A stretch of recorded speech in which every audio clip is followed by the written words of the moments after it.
నాకు వచ్చిన చిన్న గ్యాప్ అప్పుడు చిన్నపాటి గ్యాప్ అప్పుడు సినిమాల్లో నేను ఎక్కడికి వెళ్ళినా ప్రేమగా అన్నయ్య సినిమా ఎప్పుడు అనేసి నన్ను కౌగులించుకొని అడిగేటోళ్ళు. నేను ఎక్కడ ఇంటర్నెట్లో కానీ నా ఫ్రెండ్స్ పంపించారు కానీ ఎప్పుడైనా కమెంట్లు చూసినా ఏదైనా మేం చేసినా when is your come back, నీ సినిమా ఎప్పుడు, ఏదో ఒకటి నువ్వు సినిమాలు చేయి చాలు అన్నట్టు నాకు ఎప్పుడు అండగా ఉన్నారు మీరు.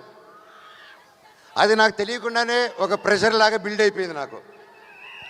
ఏది చేద్దాం ఇది చేద్దామా అది చేద్దామా అని. వాటి నాకు నచ్చితే ప్రొడ్యూసర్స్ నచ్చదు, ప్రొడ్యూసర్స్ నచ్చింది వస్తే నాకు నచ్చదు. ఎలా దీన్ని తీసుకెళ్దాం అన్న టైంలో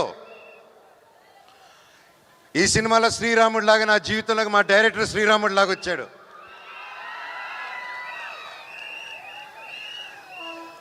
వచ్చి కథ చెప్పిన వెంటనే ఆయన కాలు మీద పడాలనిపించింది. కాకపోతే ఆయన వయసులో చిన్నాడు గట్టిగా కౌలు ఇచ్చుకొని, సార్ ఎలాగ ఆలోచించారు ఇంత గొప్ప script. I was really happy.